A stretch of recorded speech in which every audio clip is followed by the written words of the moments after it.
എല്ലാവർക്കും ഹൃദയമായ നമസ്കാരം. മഴയുണ്ട് എന്നറിയാം, എങ്കിൽ പോലും ഇവിടെ എത്തിയിട്ടുള്ള എല്ലാവരെയും പരാശക്തിയുടെ രൂപമായിട്ട് കണ്ട് നമസ്കരിക്കണം. ഇന്നു മുതൽ ഒരാഴ്ചക്കാലം മണ്ണാർക്കാടിൻ്റെ മുഴുവൻ മനസ്സും ഈ ശ്രീകോവിലിരിക്കുന്ന ആ അമ്മയെക്കുറിച്ച് മാത്രം ചിന്തിച്ചുകൊണ്ട് കടന്നു പോകാനിരിക്കുകയാണ്.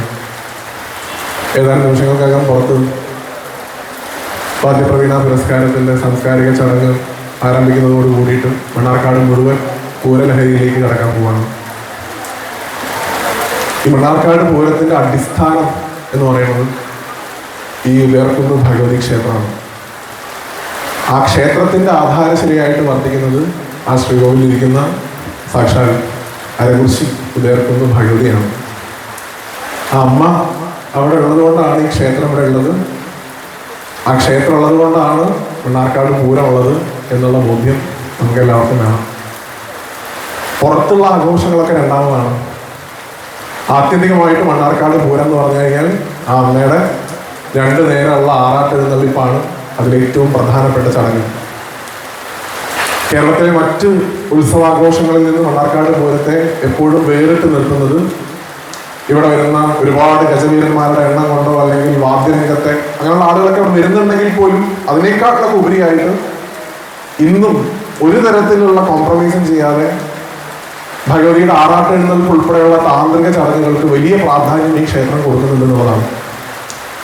കാരണം ഈ ക്ഷേത്രത്തിന്റെ ഭാഗമായിട്ട് വർത്തിക്കുന്ന എല്ലാ ആൾക്കാർക്കും നല്ല ധാരണയുണ്ട് ആ അമ്മ ഇവിടെ ഉള്ളതുകൊണ്ട് മാത്രമാണ് ഇതൊക്കെ നടന്നു പോകുന്നത് എന്നുള്ളത്. അതുകൊണ്ട് തന്നെ ഈ പ്രഭാഷണത്തിലേക്ക് ഒരു അവസരം ലഭിച്ച സമയത്ത് ആരെക്കുറിച്ച് സംസാരിക്കണം എന്നുള്ള കാര്യത്തിൽ യാതൊരു സംശയം ഉണ്ടായിരുന്നില്ല. അമ്മയെക്കുറിച്ച് അറിയാവുന്നത് സംസാരിക്കാം എന്നുള്ളത് മാത്രമാണ് കരുതുന്നത്. അമ്മയെക്കുറിച്ച് നിങ്ങളോട് ആരോടും പറയാൻ ഞാൻ ആരുമല്ല. എൻ്റെ പ്രായത്തിനേക്കാൾ ഉപരിയായിട്ട് ഭഗവതിയെ കണ്ട ആളുകളാണ് എൻ്റെ മുമ്പിലിരിക്കുന്ന പല ആളുകളും. നിങ്ങൾക്ക് ഞാൻ ഭഗവതി ആരാണെന്ന് പറഞ്ഞുകൊണ്ട് യാതൊരു ആവശ്യമില്ല. അങ്ങനെ ഒരു മഹാവിക്രമം ഞാൻ ചെയ്യില്ല. നിങ്ങൾക്ക് ഓരോരുത്തർക്കും ആ അമ്മ ഓരോന്നാണ്. ചിലർക്ക് ഗുരുനാഥയാണ്, ചിലർക്ക് അമ്മയാണ്, ചിലർക്ക് ഈ നാടിൻ്റെ മുഴുവൻ തമ്പുരാട്ടിയാണ്, ചിലർക്ക് അവൾ മകളാണ്. പല ഭാവത്തിലാണ് അമ്മയെ നമ്മൾ ഓരോരുത്തരും കാണുന്നത്. അതൊരു തെറ്റല്ല, അങ്ങനെ വേണം കാണാൻ. ഇപ്പൊ ഗുരുവായൂരപ്പനാണെങ്കിൽ പല ആളുകൾക്ക് ഉണ്ണിയാണ്, ചില ആൾക്കാർക്ക് ഗുരുനാഥനാണ്, ചില ആൾക്കാർക്ക് കാമുകനാണ്, ചില ആൾക്കാർക്ക് ഭർത്താവാണ്. പല ഭാവത്തിൽ കാണുന്ന ആൾക്കാരുണ്ട്. അതുപോലെ ഈ അമ്മയും നമുക്കിഷ്ടമുള്ള ഭാവത്തിൽ കാണാനുള്ള ലൈസൻസ് അമ്മ നമുക്ക് തന്നിട്ടുണ്ട്. ഈ പ്രഭാഷണത്തിൽ ഏതാണ്ട് 45 മിനിറ്റ് ദീപാരാധന വരെ ഈ അമ്മ ആരാണ് എന്ന് ഒന്ന് ചെറുതായിട്ട് പരിശോധിക്കാൻ നമ്മൾ നോക്കുന്നുള്ളൂ. കാരണം അമ്മയെക്കുറിച്ച് നിരവധിയായിട്ടുള്ള കഥകളും ഐതിഹ്യങ്ങളും ഒക്കെ പ്രചാരത്തിലുണ്ട്. അതിൻ്റെ പല വശങ്ങൾ ചേർത്ത് ഒരോരം പിടിച്ചു പോവുക എന്നുള്ളത് മാത്രമാണ് നമ്മൾ ചെയ്യുന്നത്. അമ്മയെക്കുറിച്ച് അറിയുമ്പോൾ നമുക്ക് അമ്മയോടുള്ള സ്നേഹം കൂടും. അമ്മ സഞ്ചരിച്ച വഴികളിലൂടെ നമ്മളും നടക്കുന്ന സമയത്ത് അമ്മ എങ്ങനെയാണ് ഇവിടെ എത്തിയത്, ഇന്ന് നമ്മുടെ കൂടെ ഇരിക്കുന്ന ഈ അമ്മ ഏതൊക്കെ വഴികൾ താണ്ടിയിട്ടാണ് നമുക്കൊക്കെ അനുഗ്രഹങ്ങളൊക്കെ തന്നുകൊണ്ട് ഇവിടെ ഇരിക്കുന്നത് എന്നുള്ളത് ബോധ്യപ്പെടുമ്പോൾ നമുക്ക് അമ്മയോടുള്ള സ്നേഹം കൂടും. ഇപ്പൊ നമ്മളൊക്കെ സ്വന്തം അമ്മയുടെ നാട്ടിൽ പോണ സമയത്ത് അമ്മ നമുക്ക് കാണിച്ചു തരും, ഇതാണ് ഞാൻ പഠിച്ച സ്കൂള്, ഇവിടെയാണ് ഞാനും എൻ്റെ കൂട്ടുകാരും ദിവസം കളിക്കാൻ പോയതെന്ന് പറഞ്ഞ് ഓരോ സ്ഥലങ്ങൾ കാണിച്ചു തരുമല്ലോ. അതുപോലെ ഈ ഭഗവതി സഞ്ചരിച്ച വഴികളിലൂടെയൊക്കെ നമ്മളൊന്ന് സഞ്ചരിക്കുമ്പോൾ അമ്മയോടുള്ള ആത്യന്തികമായിട്ടുള്ള സ്നേഹം എപ്പോഴും കൂടും. ഞാൻ എല്ലാ പ്രഭാഷണ വേദികളിലും പറയാനുള്ളതാണ്, ഒരിക്കലും ഒരു ദേശക്ഷേത്രത്തിന്റെ കീഴിലുള്ള തട്ടക നിവാസികളെ സംബന്ധിച്ചിടത്തോളം അവിടെ ഇരിക്കുന്ന ഭഗവതിയോട് അല്ലെങ്കിൽ ഭഗവാനോട് ആത്യന്തികമായിട്ട് ഉണ്ടാവേണ്ട വികാരം എന്ന് പറയുന്നത് ഭക്തിയല്ല. ഭക്തി എപ്പോഴും രണ്ടാമത് മാത്രമാണ്. നമുക്ക് അരകുറിശി ഭഗവതിയോടുള്ളത് ആത്യന്തികമായിട്ടുള്ള സ്നേഹമാണ്, അമ്മയോടുള്ള സ്നേഹം. അവിടെ ദുർഗ ആയിക്കോട്ടെ, കാളി ആയിക്കോട്ടെ, അന്നപൂർണ ആയിക്കോട്ടെ, പാർവതി ആയിക്കോട്ടെ, ആരോ ആയിക്കോട്ടെ, അവൾക്ക് നമ്മൾ മക്കളാണ്, നമ്മൾക്ക് അവൾ അമ്മയാണ്. ഞാൻ അവൾ എന്ന് വിളിക്കുന്നത് ബഹുമാനം കുറവുണ്ടല്ല. ആ അമ്മയ്ക്ക് നമ്മളെല്ലാവരും മക്കളാണ്. ഇന്ന് രാത്രി ആറാട്ട് എഴുന്നള്ളുന്ന സമയത്ത് ഭഗവതിയുടെ തിടമ്പ് ആ മുള്ളത്ത് ഗണപതിയുടെ ശിരസിലേക്ക് കയറുന്ന സമയത്ത് വെളിച്ചപ്പെട്ടുകൊണ്ട് ഇടപ്പറ്റ കോമൻ ഉൾപ്പെടെ കൽപ്പന പറയുന്നത് നിങ്ങൾക്ക് ശ്രദ്ധിച്ചു നോക്കിയാൽ കേൾക്കാം. ഒരു വർഷത്തിന് ശേഷം പുറത്തിറങ്ങി വന്ന് തന്റെ ഭക്തരെ അല്ല, തന്റെ മക്കളെയാണ് അമ്മ കാണുന്നത്. കൽപ്പനയുടെ 1-ാമത്തെ വാക്യം, എൻ്റെ പൊന്നുമക്കൾ ഒട്ടും വ്യാകുലപ്പെട്ടു പോണ്ട എന്ന് പറഞ്ഞിട്ടാണ് കൽപ്പന തുടങ്ങുക. അല്ലാണ്ട് എൻ്റെ ഭക്തരെ നിങ്ങൾ വിഷമിക്കണ്ട എന്ന് പറഞ്ഞിട്ടല്ല. മുഴുവൻ ആളുകളെയും മക്കളായിട്ടാണ് അമ്മ കാണുന്നത്. അതുകൊണ്ട് നമുക്ക് തിരിച്ചും ആ അമ്മയോട് ആത്യന്തികമായിട്ട് മാതൃസ്നേഹം, അമ്മയോടുള്ള വാത്സല്യം എപ്പോഴും ഉണ്ടാവാൻ വേണ്ടി അമ്മയോട് തന്നെ പ്രാർത്ഥിക്കുക. അരകുറിശി ഉദയർക്കുന്ന ഭഗവതി ആരാണ് എന്ന് പറഞ്ഞുകൊണ്ട് വേണം നമുക്ക് ഈ പ്രഭാഷണം തുടങ്ങാൻ. അതിനാദ്യം ഐതിഹ്യത്തിലേക്കും അല്ലെങ്കിൽ മറ്റ് ദൈവികമായിട്ടുള്ള ഗ്രന്ഥങ്ങളിലേക്കൊക്കെ പോകുന്നതിന് മുമ്പായിട്ട് നമ്മളൊക്കെ പണ്ട് സോഷ്യൽ സ്റ്റഡീസിൽ പഠിച്ചൊരു ഭാഗം ഒന്ന് ഓർത്ത് വയ്ക്കുന്നത് നല്ലതാണ്.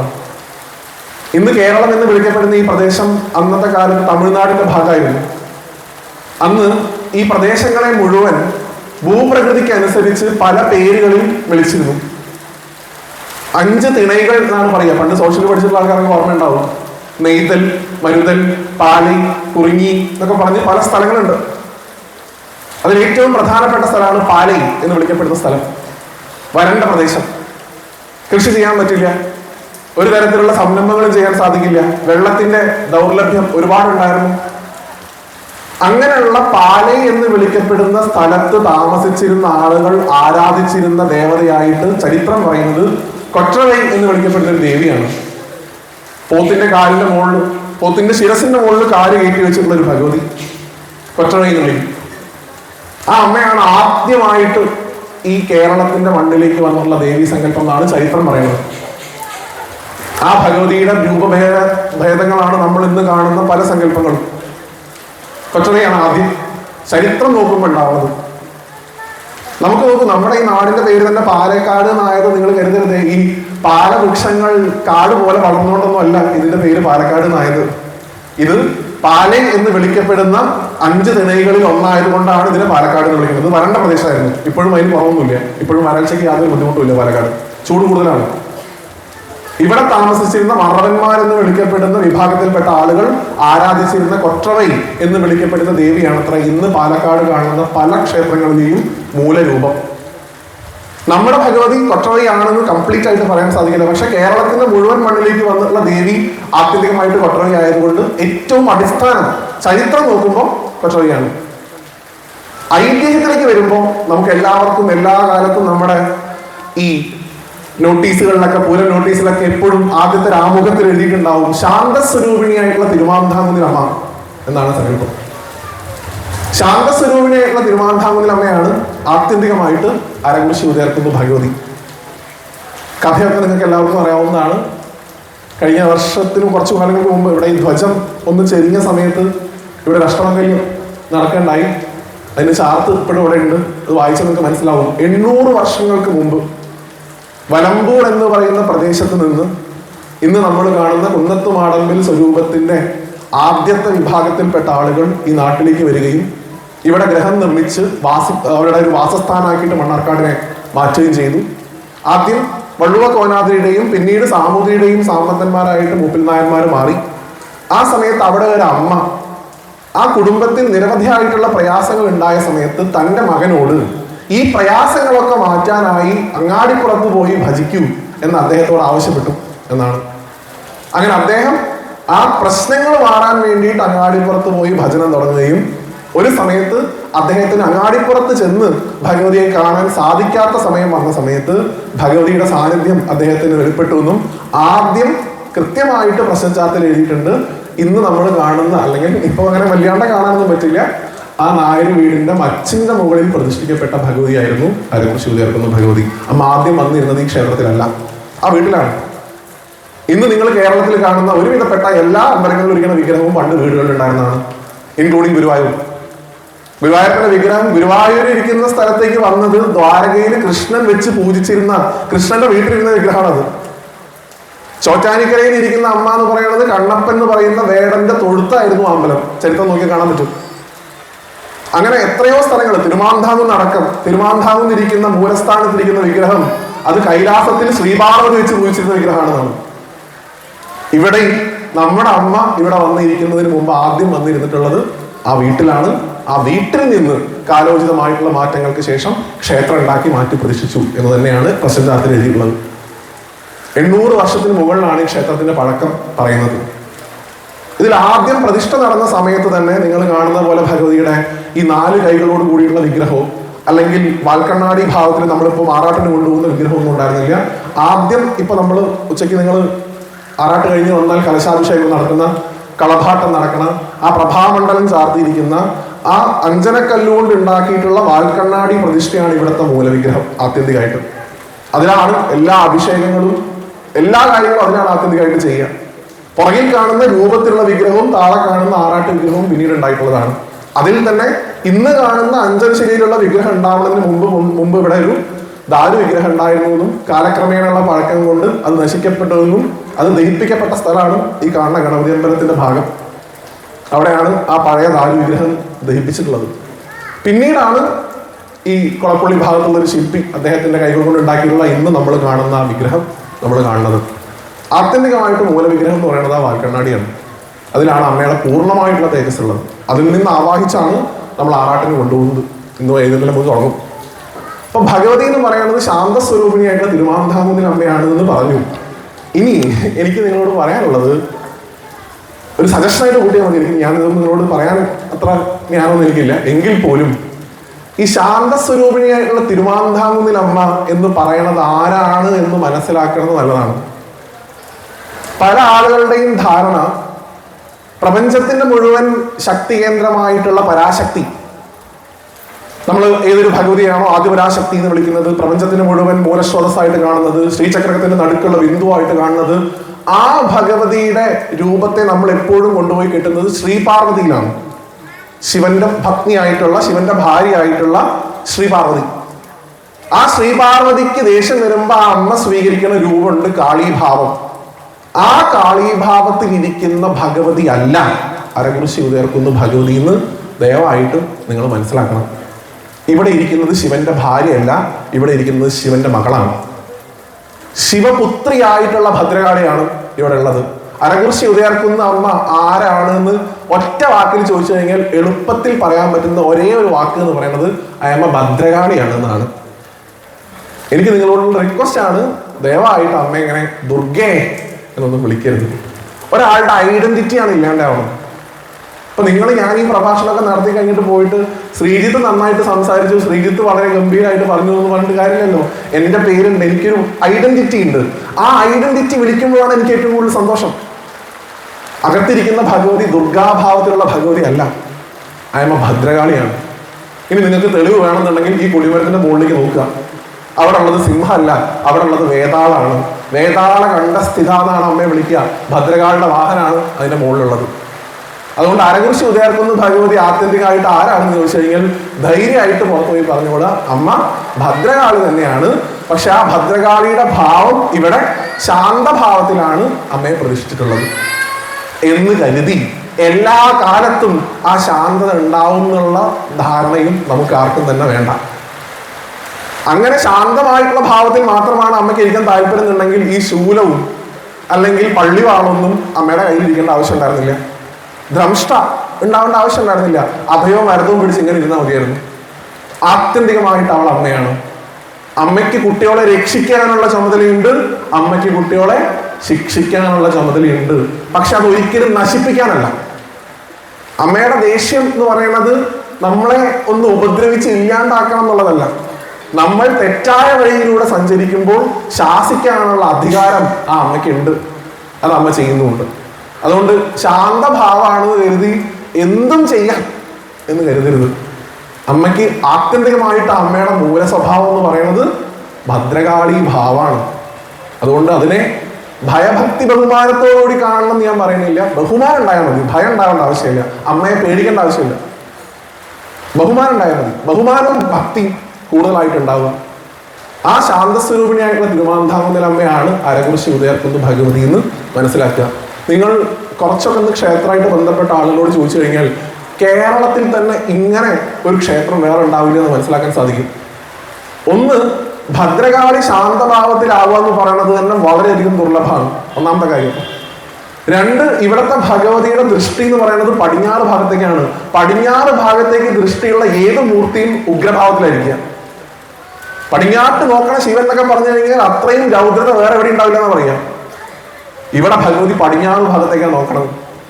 രണ്ട്, ആ പടിഞ്ഞാറ് ഭാഗത്തേക്ക് നോക്കുന്നതിന്റെ അവിടെ തന്നെ പുഴയാണ്, ജലമാണ്. കേരളത്തിൽ അറിയപ്പെടുന്ന തന്ത്രപണ്ഡിതാവായിട്ടുള്ള ഒരാള്, നിങ്ങൾക്ക് പെട്ടെന്ന് പറഞ്ഞാൽ മനസ്സിലാവുന്നവർക്ക് പറയാം, ഇപ്പൊ ഇറങ്ങാൻ പോകുന്ന ജയസൂര്യയുടെ മൂവിയൊക്കെ ഉണ്ട്, കടമറ്റത്ത് കത്തനാർ. അതിന്റെയൊക്കെ സ്ക്രിപ്റ്റ് എഴുതിയിട്ടുള്ള ഡോക്ടർ ആർ രാമാനന്ദ്. അദ്ദേഹത്തോട് ഞാൻ വിവേകം സംസാരിച്ചിരുന്നു ഭഗവതിയുടെ ഈ ഭാവത്തെ കുറിച്ച് അറിയാൻ വേണ്ടിയിട്ട്. അദ്ദേഹത്തോട് ചോദിച്ചപ്പോൾ പറഞ്ഞു, ഇങ്ങനെ പടിഞ്ഞാട്ടാണോ ദർശനം? അതെ, പടിഞ്ഞാട്ടാണ് ദർശനം.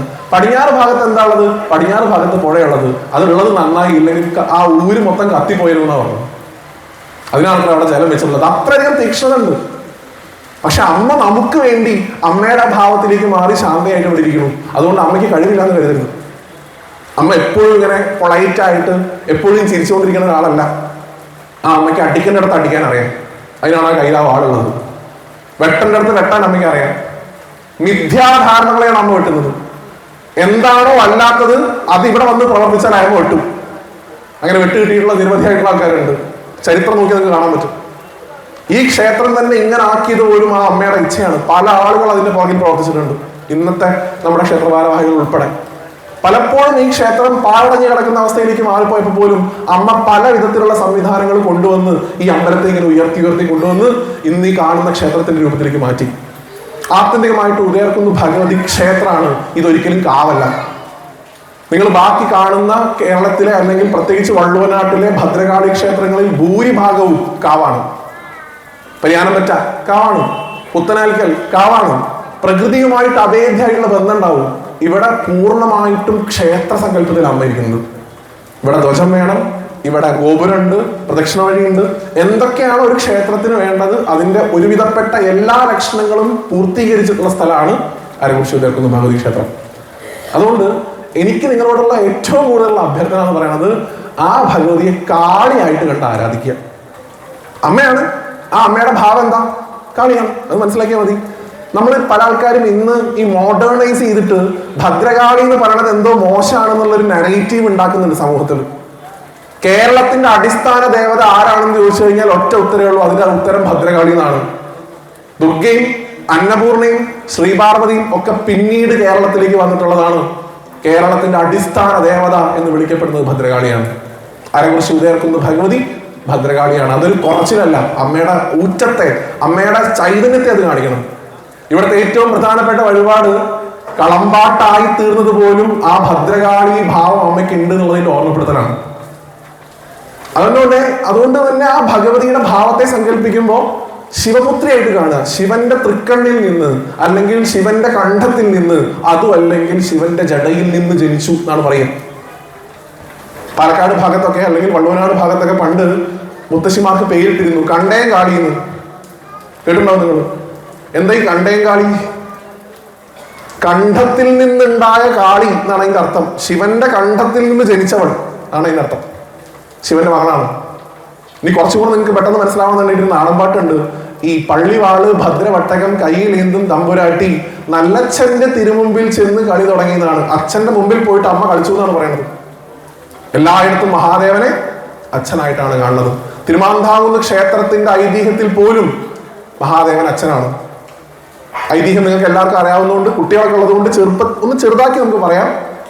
മാന്ധാതാവ് എന്ന് പറയുന്ന മഹർഷി, അദ്ദേഹം മഹാദേവനെ തപസ് ചെയ്തിട്ട് മഹാദേവൻ പ്രത്യക്ഷപ്പെട്ടപ്പോൾ ചോദിച്ചു എന്ത് വരാണ് വേണ്ടത്. അപ്പൊ മാന്ധാതാവ് പറഞ്ഞു, ഭഗവാനെ അങ്ങേക്ക് ഏറ്റവും പ്രിയപ്പെട്ട ശിവലിംഗം എനിക്ക് തരണം എന്നാണ് പറഞ്ഞത്. മഹാദേവൻ ഏറ്റവും പ്രിയപ്പെട്ട ശിവലിംഗം ശ്രീപാർവതി വെച്ച് പൂജിക്കുന്ന ശിവലിംഗമായിരുന്നു. അതെടുത്തു കൊടുത്തു. ദേവി പൂജാമുറിയിലേക്ക് നോക്കിയ സമയത്ത് തന്റെ ഏറ്റവും പ്രിയപ്പെട്ട ശിവലിംഗം കാണാതായി. ഭർത്താവിനോട് ചോദിച്ചു, മാന്ധാതാവിന് കൊടുത്തു എന്ന് പറഞ്ഞു. ഞാൻ കൊടുത്തത് ഞാൻ തിരിച്ചു ചോദിക്കില്ല, നീ വേണമെങ്കിൽ പോയി എടുത്തോ എന്ന് പറഞ്ഞു. അവിടെ കൃത്യമായിട്ട് പറയുന്നു, തന്റെ മകളായിട്ടുള്ള ഭദ്രകാളിയെ വിളിച്ചു, അമ്മയെ വിളിച്ച്. ശ്രീപാർവതി തന്റെ മകളായിട്ടുള്ള ഭദ്രകാളിയെ വിളിച്ച് ആ വിഗ്രഹം തിരിച്ചു കൊണ്ടുവരാൻ പറഞ്ഞു എന്നാണ്. അമ്മ മാന്ധാതാവിനോട് ആദ്യം മര്യാദയ്ക്ക് ചോദിച്ചു. അച്ഛൻ നല്ലതാണ്, ബഹുമാനമുണ്ട്, അതുകൊണ്ട് നല്ല രീതിയിൽ ചോദിച്ചു. കൊടുക്കില്ല എന്ന് പറഞ്ഞു. ഭഗവതി തന്റെ ഭൂതഗണങ്ങളെ ആദ്യം അയച്ചു മാന്ധാതാവിനോട് യുദ്ധം ചെയ്യാൻ. ഭൂതഗണങ്ങളുടെ കയ്യിൽ ഇഷ്ടം പോലെ അമ്പും വില്ലും കാര്യങ്ങളൊക്കെ ഉണ്ടായിരുന്നു. പാവം മഹർഷിമാരുടെ കയ്യിൽ ഒന്നും ഉണ്ടായിരുന്നില്ല.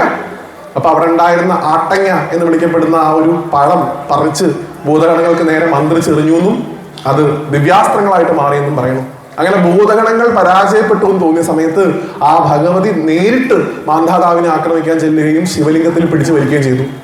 ഒരു ഭാഗത്ത് ശിവലിംഗത്തിൽ പിടിച്ചിട്ട് ഭദ്രകാളി വലിക്കുന്നു, ഒരു ഭാഗത്ത് മാന്ധാതാവ് വലിക്കുന്നു.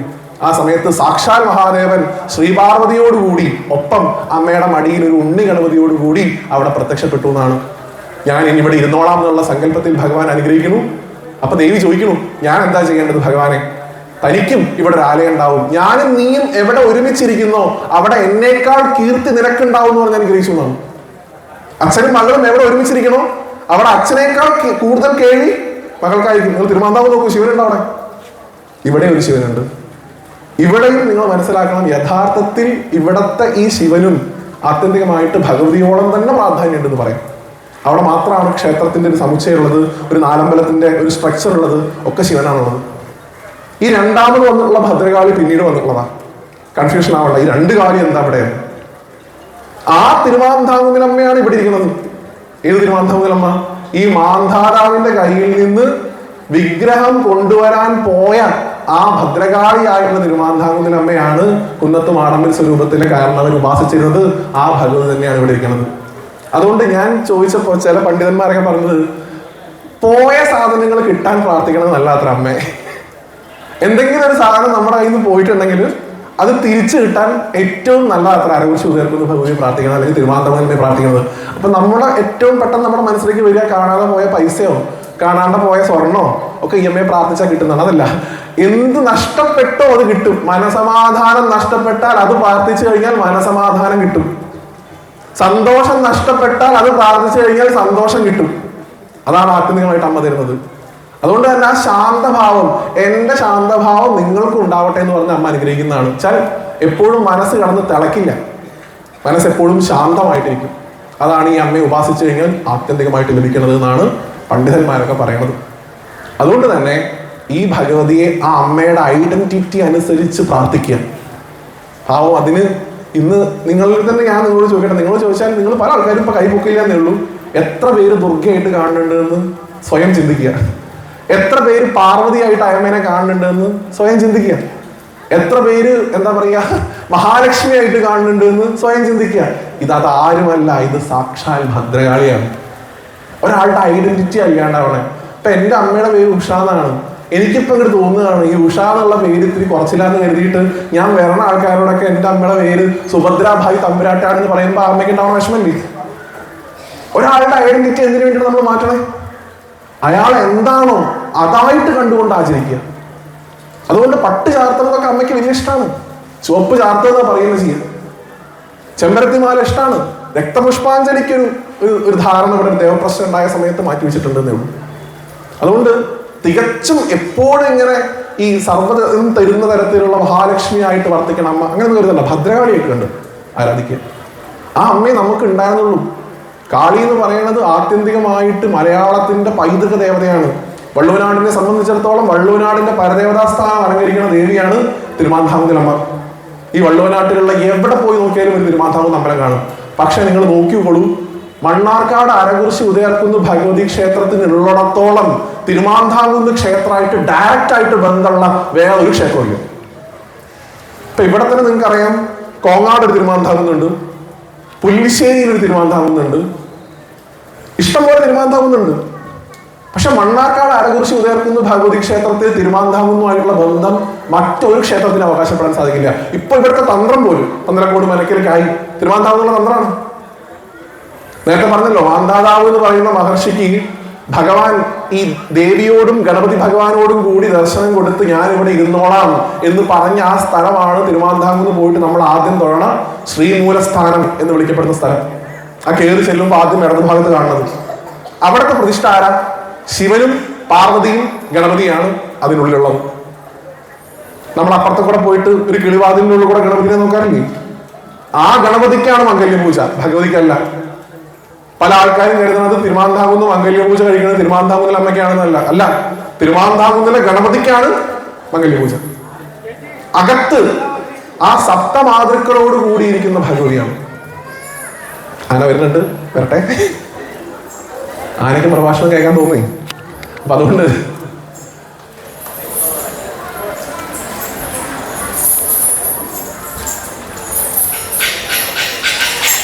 ആരാന്ന് പറഞ്ഞപ്പോൾ ഒരു കാര്യം പറയാൻ വിട്ടുവരുന്നു. Thank you ഓർമ്മിപ്പിച്ചതിന്. ഈ ഭഗവതിയുടെ രൂപത്തെ ധ്യാനിക്കുന്ന ആളുകൾക്ക് അമ്മയുടെ വിഗ്രഹം എപ്പോഴും നമുക്ക് അകത്ത് കയറി കാണാൻ പറ്റില്ല. ഇപ്പൊ ഇവിടെ ഒരു പെയിന്റിംഗ് ഉണ്ട്. ആ പെയിന്റിംഗ് നിങ്ങൾക്ക് നോക്കിയാൽ കാണാൻ പറ്റും. ഭഗവതിയുടെ കടുക്കൻ എന്താ? കമ്മൽ. ശ്രദ്ധിച്ചിട്ടുണ്ടോ? അമ്മയുടെ കാതിലുള്ളത് ആനയാണ്. 2 ആനകളെയാണ് ഭഗവതി തന്റെ കടുക്കനായിട്ട് ഉപയോഗിക്കുന്നത്. വെറും ആനകളല്ല,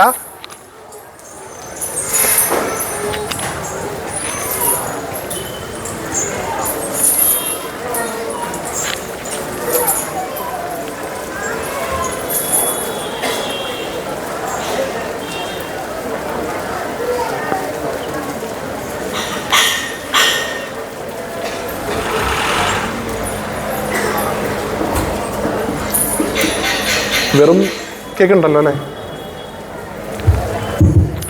വെറും ആനയല്ല, ശ്രദ്ധിച്ചു നോക്കുക. 2 ആനയുടെയും തുമ്പിക്കൈയിൽ അമൃത കലശാണുള്ളത്. ഇവിടുന്ന് ഇപ്പൊ ഈ പറഞ്ഞ സമയത്ത് നോക്കിയാൽ മതി, കാണാം. 2 കാതിലും ആനയാണ്. തിരുവാന്താംകുന്ന് സങ്കല്പത്തിലേക്ക് വരുമ്പോൾ ഒരു കാതിൽ ആനയും ഒരു കാതിൽ സിംഹമാണ്. കളമ്പാട്ടിൽ പാട്ടുണ്ട്, ഓരാന വളർക്കമ്പി കാതിലണിഞ്ഞവൾ. കാതിലിട്ടുള്ളത് ആനയാണത്ര.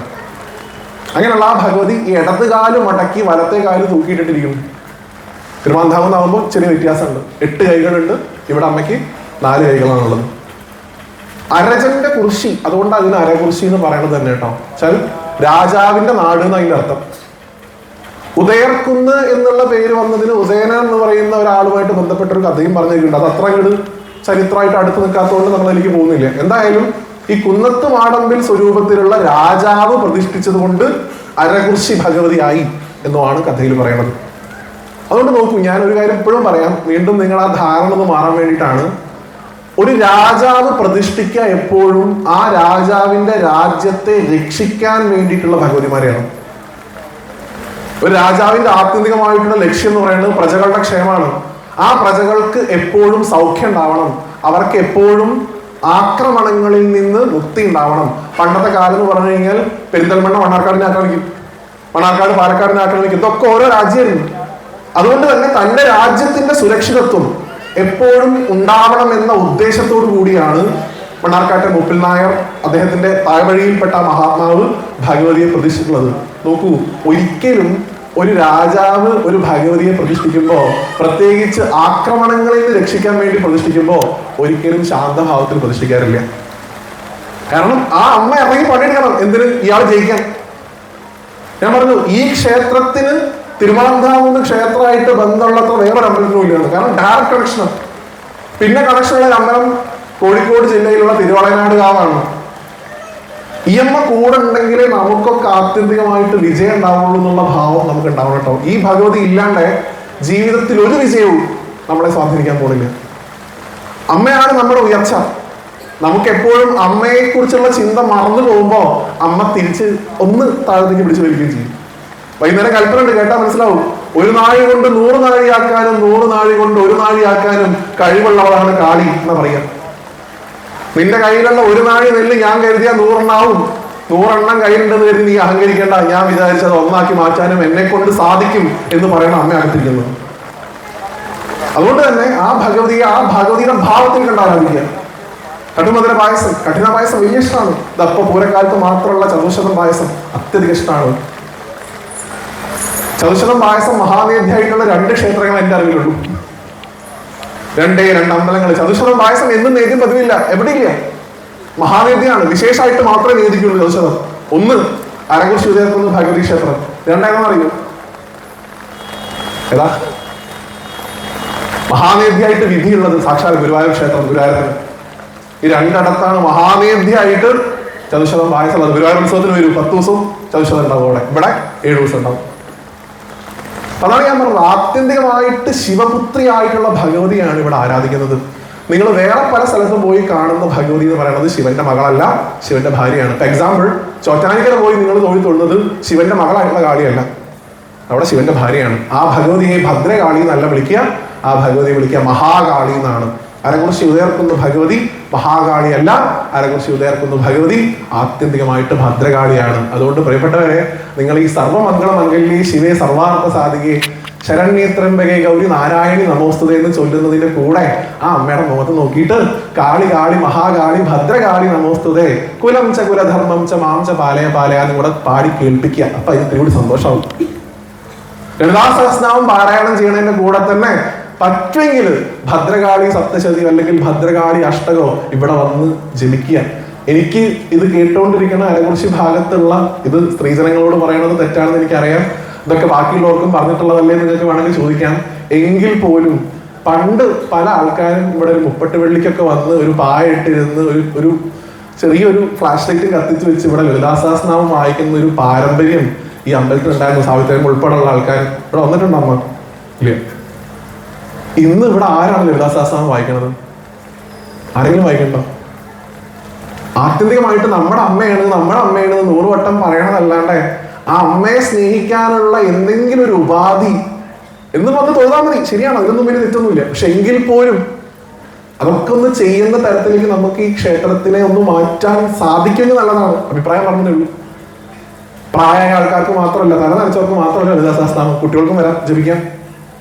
ഇപ്പൊ ഞങ്ങൾ നേരത്തെ ഇരിക്കുമ്പോൾ അവിടെ സാറിനോട് പറയായിരുന്നു, പണ്ടൊക്കെ എന്റെയൊക്കെ കുട്ടിക്കാലത്ത് അരകുറിശി അമ്പലത്തിൽ മണ്ണാർക്കാട് പൂരത്തിന് കൊടിക്കൂറ പിടിക്കുക അല്ലെങ്കിൽ വാടും പരിചയം പിടിക്കുക എന്ന് പറഞ്ഞാൽ അതിനേക്കാൾ വലിയ പ്രിവിലേജ് ഉണ്ടായിരുന്നില്ലേ? അടിയായിരുന്നു ഇവിടെ കൊടിക്കൂറ കിട്ടാൻ.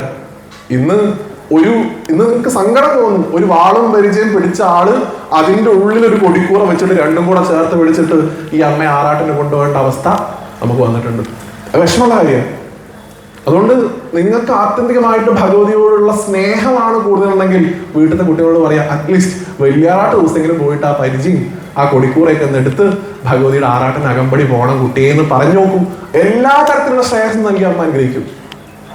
കാരണം അപ്പോഴാണ് നമ്മളൊക്കെ അമ്മയുടെ മക്കളാവുന്നത് ആത്യന്തികമായിട്ടും. അല്ലെങ്കിൽ നമ്മൾ വന്ന് നമ്മുടെ ആവശ്യങ്ങളൊക്കെ പറഞ്ഞു പോകുന്ന ഒരു സിസ്റ്റമായിട്ട് മാത്രം ക്ഷേത്രം മാറും. ഇന്ന് ഈ ക്ഷേത്രത്തിന്റെ ഒരു ഉന്നമനത്തിന് വേണ്ടി ഇത് ഇങ്ങനെ കടന്നിരുന്ന അമ്പലമല്ല, എത്രയോ ആളുകൾ പ്രവർത്തിച്ച് ഇതിന്റെ ഊരായ്മ കുടുംബം മുതൽ പുരാഘോഷ കമ്മിറ്റി ഉൾപ്പെടെ നിരവധി ആൾക്കാരുടെ പ്രയത്നം കൊണ്ടാണ് ഇന്ന് ക്ഷേത്രം നമ്മൾ ഇന്നിങ്ങനെ കാണുന്ന തരത്തിലേക്ക് മാറ്റിയിട്ടുള്ളത്. ദാസാർ വന്നിട്ടുണ്ട്. എത്രയോ നാളുകളായിട്ട് നമ്മളായിട്ട് വളരെ നല്ല ഈ അമ്പലം എങ്ങനെ ആക്കുന്നതിൽ വലിയ പങ്കുവഹിച്ചിട്ടുള്ള ട്രസ്റ്റിയാണ് അദ്ദേഹം. അപ്പൊ നമ്മൾക്ക് ചെയ്യാൻ സാധിക്കുന്നത് ഒരു ഭരണകർത്താവ് എന്നുള്ള രീതിയിൽ പുരാഘോഷ കമ്മിറ്റിയും ഊരായ്മ കുടുംബമൊക്കെ ഇവിടെ ചെയ്യുന്നുണ്ട്. ഭക്തരുടെ ഒരു പങ്കാളിത്തം കൂടെ ഇവിടെ ചെയ്യാൻ സാധിക്കുന്ന ഏറ്റവും മിനിമം കാര്യമാണ് ഞാൻ പറഞ്ഞത്.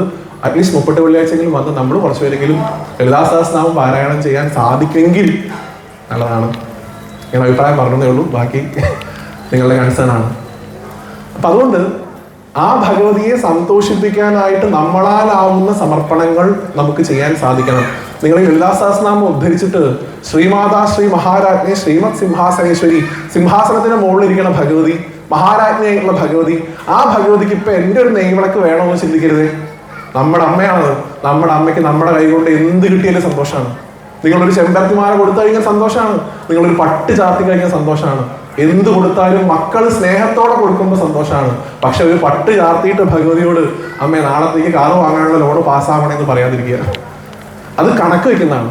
നിർലോഭമായിട്ട് കൊടുക്കുക, അമ്മയെ സന്തോഷിപ്പിക്കാൻ വേണ്ടി കൊടുക്കുക. അപ്പൊ പല ആൾക്കാരും ഇവിടെ പരിചയമുള്ള ആൾക്കാരുണ്ട്, പട്ടൊക്കെ കൊടുത്തിട്ട് ഇവിടെ ശ്രീരാമിന്റെ മുമ്പിൽ നിന്ന് പറഞ്ഞ കേട്ടിട്ടുണ്ട്, ഇന്ന് അമ്മയെ കാണാൻ നല്ല ഭംഗിയുണ്ട്.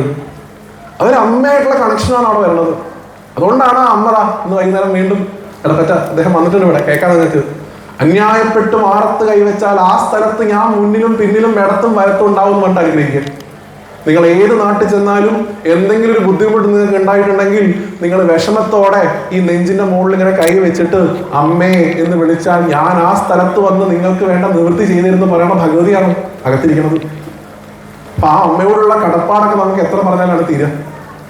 ആ അമ്മയെ നിത്യം വന്ന് കാണുക. നമുക്ക് ഇവിടെ അരകുറിശിയുള്ള ഒരു ആളുകളുടെ ഒരു സവിശേഷം എന്ന് വെച്ചാൽ നമ്മുടെ ഒരു ദിവസം ആരംഭിക്കുന്നതും പല ആളുകളുടെ ഒരു ദിവസം അവസാനിക്കുന്നതും ഈ അമ്പലത്തിലാണ്. നമ്മൾ ചൊവ്വയും വെള്ളി നോക്കാറില്ല അമ്മയെ കാണാൻ വരാൻ. കാരണം നമുക്ക് ബോധ്യമുണ്ട് അമ്മയാണ് കാണുന്നത്. അമ്മയെ കാണാൻ നാടും പക്കൊന്നും നോക്കേണ്ട ആവശ്യമില്ല. ചൊവ്വാഴ്ച മാത്രം പോയാൽ മതി, വെള്ളിയാഴ്ച മാത്രം പോയാൽ മതി. സ്വന്തം അമ്മയെ എന്നും പോയി കാണുന്നതാണ് അമ്മയ്ക്ക് താല്പര്യം. അതുകൊണ്ട് ആ അമ്മയെ നമ്മളാലാവുന്ന വിധം ആരാധിക്കുക, സാധിക്കുന്നത്ര. ഇടപെട്ട അദ്ദേഹമാണ് പോകുന്നത്. അദ്ദേഹത്തിന് ഈ സമയത്തും അമ്മയെ ആരാധിക്കാനുള്ള മനസ്സുകൊണ്ടാണ് അദ്ദേഹം കൂടെ വരുന്നത്. നോക്കുന്നു, വൈകുന്നേരം ഇങ്ങനെ നമുക്ക് കാണാൻ സാധിക്കുന്ന തരത്തിലേക്കൊക്കെ ഈ പൈതൃകത്തെ മുറുകെ പിടിച്ചുകൊണ്ട് കൊണ്ടുപോകുന്ന ഒരു ക്ഷേത്രം ഈ പരിസരത്ത് വേറെ എവിടെ ഉണ്ടാവും? ഇത്ര മനോഹരമായിട്ടുള്ള ഒരു ക്ഷേത്രം, ഇത്രയധികം ആചാരപ്പെരുമയുള്ള ഒരു ക്ഷേത്രം ഒന്നിന്റെയും കുറവില്ല. അതുകൊണ്ട് നമുക്ക് ചെയ്യാൻ സാധിക്കുന്നത് അമ്മയെ സന്തോഷിപ്പിക്കുകയാണ്. എപ്പോഴും പറയുക അമ്മയെ കാണാൻ നല്ല ഭംഗിയുണ്ട്. കാരണം അമ്മയ്ക്കൊരു തോന്നലുണ്ട് അമ്മയെ കാണാൻ ഭംഗിയില്ല. അത് കാടിയുടെ ഒരു പ്രശ്നം. കളമ്പാട്ട് അവിടെ കുറിപ്പുണ്ടാവും, സേതോട്ടുണ്ടാവും, ചോദിച്ചാൽ പറഞ്ഞു തരും. ദേവി ദാരികനെ വധിച്ചതിന് ശേഷം അച്ഛനോട് പോയി ചോദിക്കുന്നുണ്ട്, അച്ഛാ ഞാൻ വികൃതയാണ്, ഞാൻ കറുത്തവളാണ്, എന്നെ കാണാൻ ഭംഗിയില്ല, ദാരികന്റെ ഭാര്യയുടെ ശാപം കൊണ്ട് വസൂരി കുത്തു വന്നിട്ടുണ്ട് എനിക്ക്, ഞാൻ വിരൂപയാണ്, എന്നെ കാണാൻ ഭംഗിയില്ല, എന്നെ കാണുമ്പോൾ ആൾക്കാർ ഭയന്ന് ഓടുന്നു, ഞാൻ എന്ത് ചെയ്യണം അച്ഛാന്ന് ചോദിച്ചു അത്ര അമ്മ കൈലാസിൽ പോയിട്ട് ഭഗവാനോട്, അച്ഛനോട്. ഇപ്പോഴാത്ര അദ്ദേഹം പറഞ്ഞത്, മോളെ നീ ധൈര്യമായിട്ട് തെക്ക് ഭാഗത്തേക്ക് ചെല്ലുന്നു. ഞാൻ പറഞ്ഞതല്ലേ കളമ്പാട്ടുകളാണേ. ദക്ഷിണ ദിക്കിലേക്ക് ചെല്ലി, അവിടെ പരശുരാമ ക്ഷേത്രം എന്ന് വിളിക്കപ്പെടുന്ന മലയാള നാടിലുള്ള ആളുകൾ നിന്നെ ഭയക്കില്ല, പകരം നിന്നെ അവർ ആരാധിക്കും. നിനക്ക് വേണ്ട പാട്ടും കൂറയും അവർ നടത്തുന്ന പറഞ്ഞത്. എങ്ങനെയാ പറയണമെന്നറിയോ? പാട്ട് നല്ല രസമാണ്. പറ്റാവുന്നവർ 108 കാല് പന്തലിട്ട് 5 വർണ്ണ പൊടി കൊണ്ട് നിന്റെ കളം വരച്ച് പാട്ടുപാടി നിന്നെ സന്തോഷിപ്പിക്കും. അതിനും പറ്റാത്തവർ 64 കാല് പന്തലിട്ടിട്ട് 5 വർണ്ണ പൊടി കൊണ്ട് കളം വരച്ച് നിന്നെ സന്തോഷിപ്പിക്കും. അതിനും പറ്റാത്തവർ 32, അതിനും പറ്റാത്തവർ 16, അതിനും പറ്റാത്തവർ 8, ഏറ്റവും മിനിമം 4 കാല് പന്തലിട്ട് 5 വർണ്ണപ്പൊടി കൊണ്ട് നിന്റെ കളം എഴുതി നിന്നെ പാട്ടുപാടി പൂജ എടുത്ത് സന്തോഷിപ്പിക്കും. മോളെ നീ അങ്ങോട്ട് പോക്കോന്ന് പറഞ്ഞത്ര. അങ്ങനെ മഹാദേവന്റെ ഇച്ഛ കൊണ്ട് ഭഗവതി ഇങ്ങോട്ട് വന്നു. അമ്മയുടെ വഴിനടയൊക്കെ പാടും കൂടെ. ഓരോ സ്ഥലത്തും പോയിട്ട് എന്തൊക്കെ കണ്ടു എന്ന് ഇങ്ങനെ പറയും. ആ സ്ഥലത്ത് പോയിട്ട് ആ വേല കണ്ടു, ഈ സ്ഥലത്ത് പോയിട്ട് ഈ പൂരം കണ്ടു, ഇങ്ങനെ ഓരോ സ്ഥലത്തും പോയി പോയി പോയി പോയി വന്ന് അവസാനം തിരുമാന്താംകുന്ന് വന്ന് അട്ടഹാസം വിളി പറഞ്ഞു. നല്ല രസം പാട്ട് കേൾക്കാൻ. എപ്പോഴെങ്കിലൊക്കെ ഒന്ന് ഉച്ചപ്പാട്ടുള്ള സമയത്ത് അവിടെ പുറത്തുനിന്ന് ഞാൻ കേൾക്കാം എങ്ങനെയാണ് അമ്മ വന്ന് ഇരുന്നത് എന്ന് കൃത്യമായിട്ട് ആ പാട്ടിൽ പറയുന്നുണ്ട്. അപ്പൊ അതുകൊണ്ട് ആ അമ്മ ഇവിടെ വന്ന് ഇരുന്നതിന്റെ ആ സങ്കല്പത്തിലാണ് മഹാദേവന്റെ ഇച്ഛ കൊണ്ട് ഈ കളമ്പാട്ട് നടക്കുന്നത്. ഇന്ന് കേരളത്തിൽ തന്നെ ഏറ്റവും കൂടുതൽ കളമ്പാട്ട് നടക്കുന്ന ക്ഷേത്രങ്ങളുടെ പട്ടികയിൽ ഏറ്റവും മുൻഗണനാ സ്ഥാനത്തുള്ള ക്ഷേത്രമാണ് അരകുശി ഉദയകുന്ന് ഭഗവതി ക്ഷേത്രം. നമുക്ക് അഭിമാനത്തോടുകൂടി പറയും. അതും എങ്ങനെയാണോ കൃത്യമായിട്ടുള്ള വള്ളുവനാടൻ പാരമ്പര്യത്തിൽ നടക്കേണ്ടത് അതുപോലെ തന്നെ നടക്കുന്ന ക്ഷേത്രമാണ് നമ്മുടെ അമ്പലം. എത്ര ദിവസത്തേക്കാണ് ബുക്കിംഗ് വരുന്നത്? അതെന്തുകൊണ്ട് ആ ഭഗവതിക്ക് അത്രയധികം താല്പര്യമാണ് ആ ഒരു വഴിപാടിനോട്, കളമ്പാട്ടിനോട്. അത് താല്പര്യമുള്ള ആളുകൾക്ക് അത് ചെയ്യാം. എല്ലാവർക്കും ഇപ്പൊ ചെയ്യാൻ സാധിച്ചോളന്നൊന്നുമില്ല. നമുക്ക് എന്താണോ സാധിക്കുക അത് ചെയ്യുക. ഇപ്പൊ ഒന്നും സാധിക്കില്ലെങ്കിൽ വീട്ടിൽ നിന്നുള്ള കുറച്ച് തുളസിയോ തെച്ചിയോ എന്തെങ്കിലും ഒരു കൂടയിൽ ഇട്ട് കൊണ്ടുവന്ന് ഇവിടെ മോഹനേട്ടനെ ഏൽപ്പിക്കുക, ഇതാണ് ഞങ്ങൾക്ക് തരാനുള്ളത്, ഇത് കൊടുക്കണം അമ്മയ്ക്ക്. She will be very happy, സന്തോഷമാവും. അത്രയെങ്കിലും ചെയ്യാന്നുള്ളതാണ്. അല്ല അതിനുള്ള ഓപ്ഷൻ ഇല്ലാന്നുണ്ടെങ്കിൽ ഇവിടെ ശ്രീനാരായണനോ കൃഷ്ണസേന ആരെങ്കിലും ഉണ്ടാവും. അവരോട് പറഞ്ഞു കഴിഞ്ഞാൽ നമ്മുടെ ഒരു സമർപ്പണം. കാരണം മക്കളുടെ കൈ കൊണ്ട് എന്ത് കിട്ടിയൊരു സന്തോഷം. ദയവായിട്ട് ഈ അമ്പലത്തിൽ വന്നിട്ട് എന്റെ ഒരു വിളക്കുകൊണ്ട് വേണോ ഈ ഭഗവതിക്ക് എന്ന് ചോദിക്കരുതേ. അത് ചോദിക്കാൻ പറ്റിയ സ്ഥലമല്ല ഈ അമ്പലം. കാരണം അവിടെ ഇരിക്കുന്നത് നമ്മുടെ അമ്മയാണ്. നമ്മുടെ അമ്മയെ നിന്ദിക്കുകയാണ് അങ്ങനെ പറയുമ്പോൾ ചെയ്യുന്നത്. എന്റെ ഒരു വിളക്ക് വേണോ, എന്റെ ഒരു മാല വേണോ, എന്റെ പട്ട് കിട്ടിയിട്ട് വേണോ എന്നൊക്കെ ചില ആൾക്കാർ ചോദിക്കുന്നേക്കാം.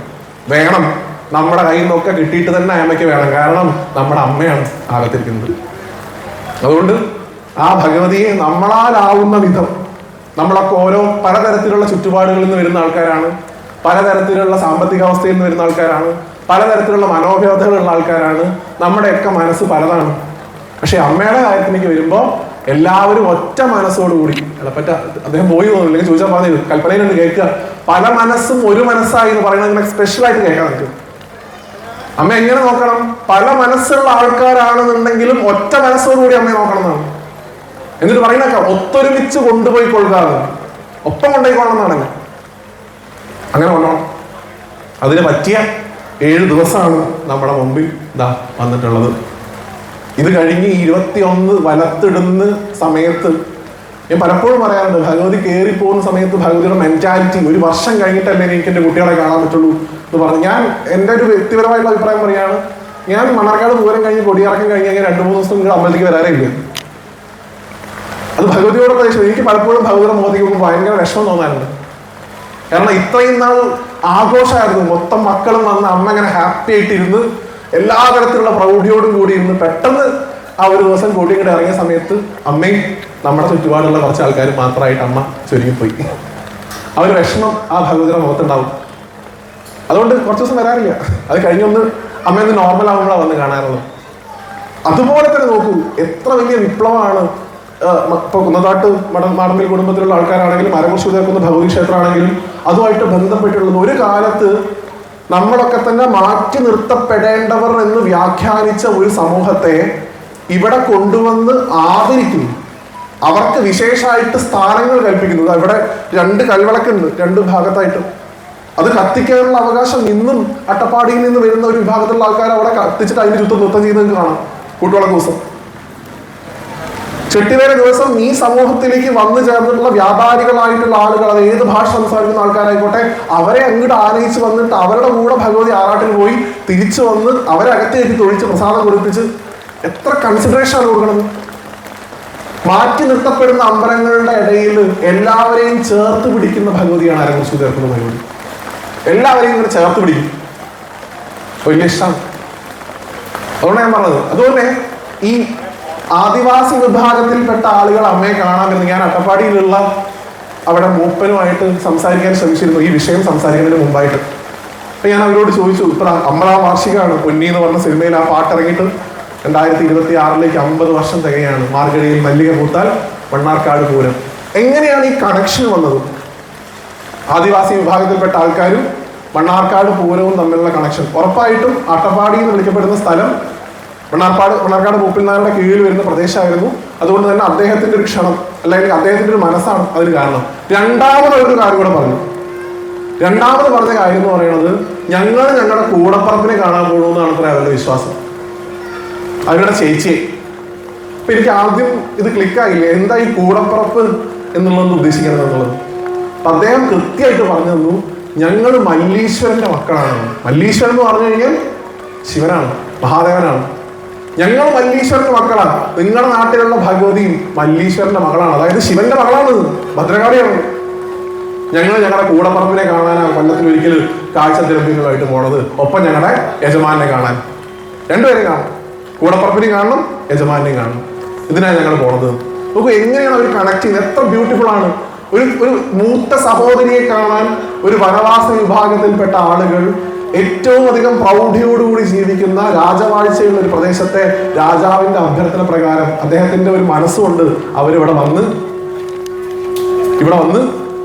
സന്തോഷമായിട്ട് തിരിച്ചു. ഇതൊക്കെ നിങ്ങൾക്ക് കാണാൻ പറ്റുന്ന ദിവസങ്ങളാണ് ഇനി നമ്മുടെ മുമ്പിലുള്ളത്. അതുകൊണ്ട് ഈ ഒരു 45 മിനിറ്റ് അല്ലെങ്കിൽ 50 മിനിറ്റ് കൊണ്ട് അമ്മയെക്കുറിച്ച് ഒന്നും പറഞ്ഞു തീരില്ല. പക്ഷെ ദീപാരാധനയായിട്ടുണ്ട്. അമ്മയുടെ പുറപ്പാട് ദിവസം ദീപാരാധനയാണ്. ഒറ്റ പ്രാർത്ഥന മാത്രമേ ഉള്ളൂ. ഈ ജന്മം ഈ അരകൃഷിയുടെ മണ്ണിൽ വന്ന് ജനിക്കാനുള്ള ഒരു ഭാഗ്യം അമ്മയുടെ അനുഗ്രഹം കൊണ്ടുണ്ടായി. മണ്ണാർക്കാട് പരിസര പ്രദേശത്ത് എവിടെ വന്ന് ജനിച്ചാലും എപ്പോഴെങ്കിലൊക്കെ ഇവിടെ വന്ന് തൊഴാനുള്ള ഒരു ഭാഗ്യം നമുക്കൊക്കെ ഇവിടെ ഉണ്ടായി.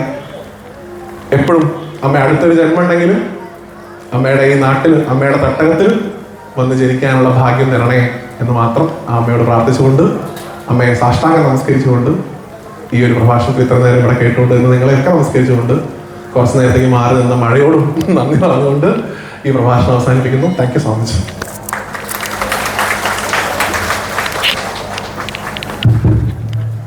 നമ്മുടെ തട്ടകത്തിലമ്മയ ആവിലമ്മയായ അരകൃഷി ഉദയകുന്ന ഭഗവതി ക്ഷേത്രസന്നിധിയിലെ നമ്മുടെ നാട്ടുകാരൻ, നമ്മുടെ ഇടയിലുള്ള ഒരാളുടെ ഏറ്റവും നല്ലൊരു പ്രഭാഷണം